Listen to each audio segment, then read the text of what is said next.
Olá, espero que este vídeo te encontre bem. Meu nome é Fábio Moraes, educador e executivo do setor financeiro. Você já parou para pensar como a globalização e as diversas transformações têm moldado o setor bancário desde a sua consolidação? Do padrão ouro ao Pix, o novo sistema digital de pagamentos.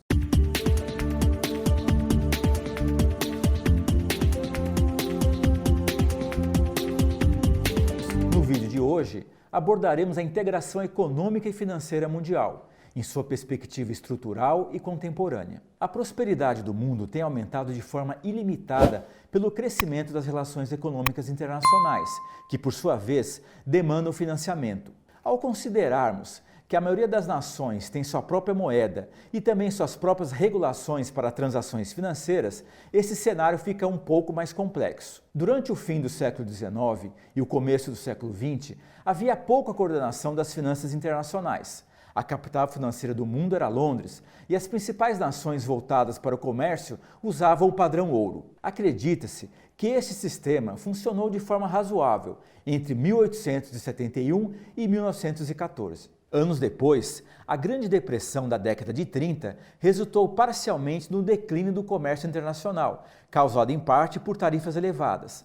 Foi a partir de 1934 que as nações passaram a reduzir as barreiras comerciais. Mas o retorno à normalidade nas finanças internacionais foi abalado pela Segunda Guerra Mundial em 1939, considerada a guerra mais dispendiosa da história, que interrompeu o comércio mundial e levou a acordos de cooperação internacional, a fim de facilitar a estabilidade econômica e o crescimento. Nesse sentido, houve avanços importantes no pós-guerra, no período que compreende os anos entre 1945 e 1960, que alterou de forma profunda a natureza do sistema financeiro internacional. Para a reconstrução das economias, o britânico John Keynes e o americano Harry Dexter propuseram, com sucesso, uma nova ordem financeira internacional, na Conferência de Bretton Woods, em 1944. Neste momento, foram criados o Fundo Monetário Internacional, o FMI, e o Banco Internacional de Reconstrução e Desenvolvimento, o Banco Mundial.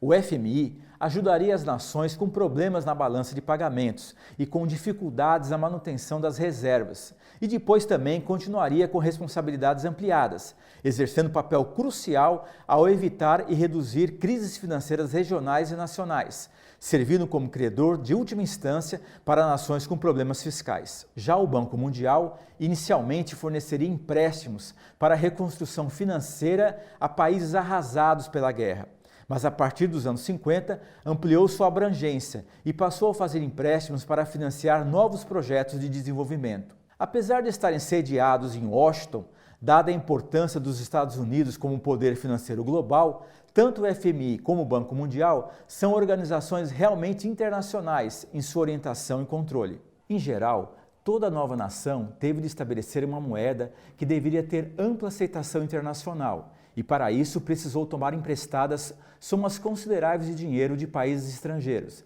apesar de sua capacidade incerta de pagar os empréstimos. As nações tiveram que aprender a viver no Estado de Direito e na disciplina imposta pelas condições de mercado. Organizações como o FMI e o Banco Mundial tornaram-se cada vez mais importantes na facilitação desses fatores.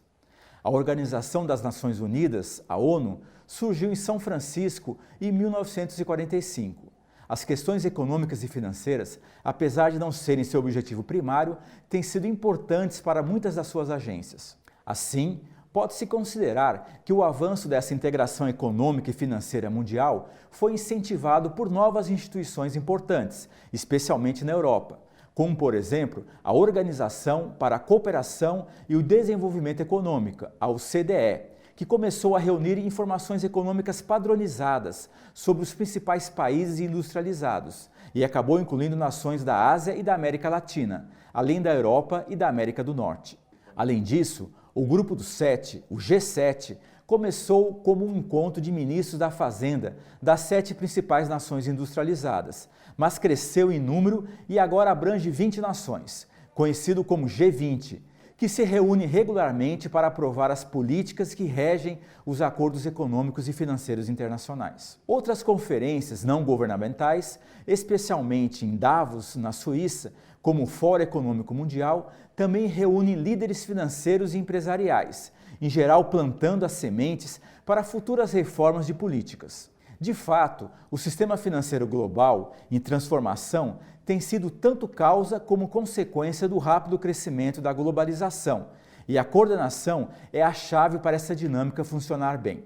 Nesse sentido, podemos concluir que a característica mais comumente associada à globalização financeira é o elevado grau de mobilidade de capitais, após o predomínio dos controles de capital durante a vigência plena das regras de Bretton Woods, que por sua vez sucedeu ao padrão ouro clássico. Na década de 80, é criado o chamado Blue Book, conjunto de propostas para garantir o crescimento sustentável dos países em desenvolvimento. Em 1988, ocorre o primeiro Acordo de Basileia, a fim de aperfeiçoar as exigências de capital entre os sistemas financeiros, relacionados ao risco internacional, num contexto onde crises financeiras começavam a eclodir por todo o mundo. Em 2004, ocorreu o segundo Acordo de Basileia, que fixa 3 pilares sobre contabilidade e supervisão bancária, tratando sobre as reservas de capital, sistemas de supervisão bancária e transparência na divulgação de dados sobre o mercado. Em 2010, tivemos o terceiro Acordo de Basileia, a fim de reformar as regras dos acordos anteriores, principalmente pela constatação que a crise mundial pela qual o mundo passava estava ligada ao crescimento excessivo dos valores apresentados nos balanços dos bancos e, ao mesmo tempo, pela queda no nível de recursos próprios para cobrir os riscos. Após 10 anos do último Acordo de Basileia, os sistemas financeiros internacionais passaram relativamente ilesos a grandes crises e devem encarar agora os impactos da revolução digital nos mercados internacionais, os novos players que surgem e deixam em xeque os bancos tradicionais. Esse vídeo procurou mostrar a você o desenvolvimento dos sistemas financeiros internacionais. Aguarde novos vídeos que tratarão sobre os bancos no Brasil, a economia brasileira e o novo papel do bancário no contexto do século XXI. Até lá!